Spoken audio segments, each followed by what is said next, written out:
disconnected. Good morning, everyone. Out for a little morning ride. I just done the oil change on this thing. 425 miles is what I done it at. I was going to do it right at 400, and I didn't get it done in time. I was gone riding, so didn't get back in time. I had 25 extra miles, but that's close enough.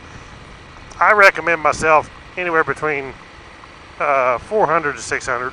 I mean, they say in the book 600 your first oil change, and that one's a low number just to get the oil change out of there. The break-in oil, get the impurities out. So you want to get that out of there, and then you can go.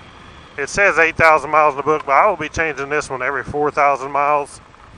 So my first real oil change will be at 4,000 miles. I'm not going to do it at 4,425. It'd be a little short on that one, but that's fine. It's just even number 4,000 miles to do it, and easier to keep track of. So my first real oil change will be at 4,000 miles, then 8,000, then 12,000, and so on. But I changed the oil and filter, and I used the Honda GN4 10W40, which is what I always use. But it is such a nice day to go for a ride. It's supposed to be about 86 today, so actually that's like 10 degrees cooler than it has been for the last few weeks. It's been really hot. This road, I don't know if you guys remember in previous videos if you watched, but this road was down from the house, not very far actually, but it was gravel. Now this is chip and seal. It's brand new, looks like. At least it's white. It's not a bunch of tar sticking all over the place. I hate new chip and seal when it's doing that. See how far they went. Now, of course, I knew they would stop here because this hill was already chip and seal. This big hill used to be all gravel, and they chip and sealed it years ago.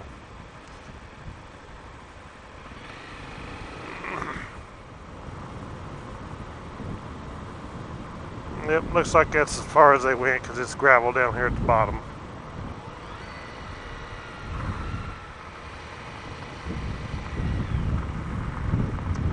I done my third tank of gas, I believe it was. My first one was 78 miles a gallon when I checked it. The second one, believe it or not, was 82 miles a gallon. And last night I filled back up, and it was 78 miles a gallon again. But it was the 82 miles a gallon was actually on a trip, not a long trip, but it was a trip for a couple hours, or a little more. So it was a lot easier, I'm sure, than all the starting and stopping and back roading and going through towns and stuff. But that's incredible. I mean, that's actually a lot better than the 2014 250L that I had. It didn't get nothing like that mileage.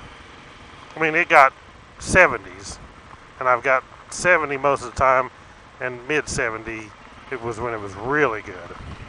So this thing is like hugely different on the mileage, and it's got more power. I might have critics on that, but it's a fact.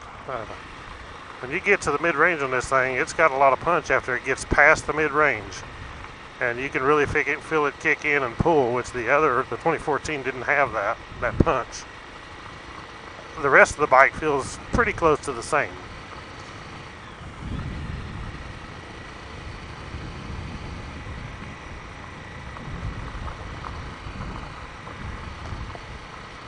Except for the seat. I think the seat is horrible on this thing. It's worse than the 2014. They've softened the foam up or something, because it's extremely soft, and it just flattens out plumb. You can feel the pan. I mean, that's worthless. So a new seat will be coming my way, one way or another.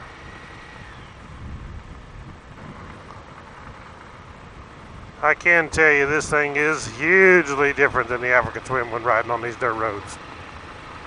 Even when I had the good tires in the Africa Twin, it just did not ride, handle, and just feel as good as this, because you're hauling around all that weight, wrestling around. But This thing is so light and nimble, it's just flickable. Man, it just does a great job on these back roads and in the woods.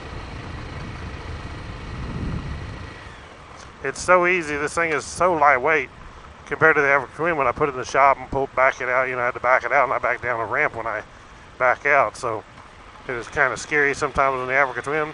Not on this. I mean, you could just grab a hold of this thing if I want to and just turn it around. I mean, there's nothing to it. It's so light. I put it on the lift this morning, and on the Africa Twin, I pushed it up on the lift, and I was careful, and then strap it down. It was scary, and put the kickstand down, and I mean, it was a scary deal to put it up on the lift.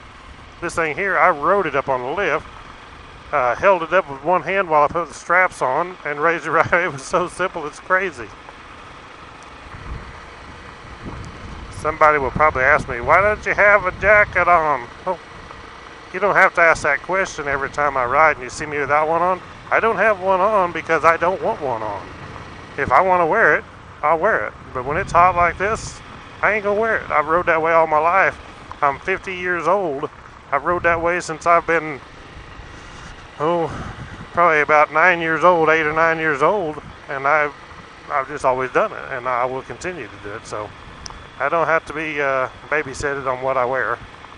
I wear what I want when I want. If I want to wear my jacket, if I want to wear my t-shirt, if I want to wear my gloves. No, I'm not stupid. I don't ride out here with shorts and flip-flops. But that's just the way I'm going to do it. This is so beautiful right through here, where these bluffs overhang right here. It's really nice.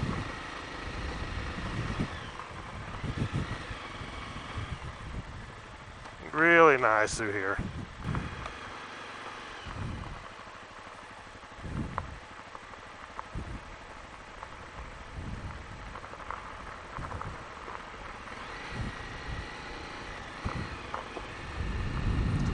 Should be coming out onto a little paved road down here.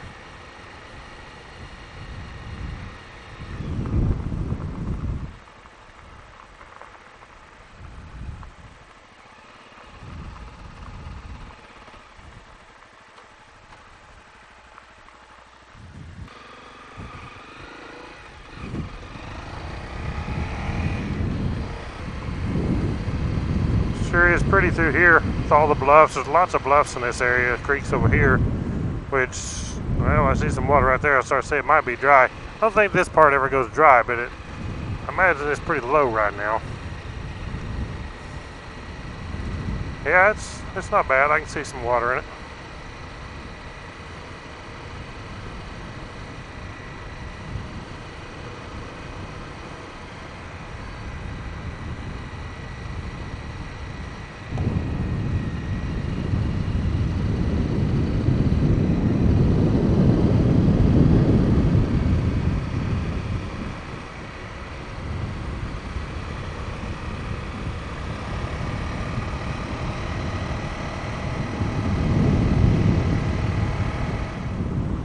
Flag Springs Road. I think we'll go up this way.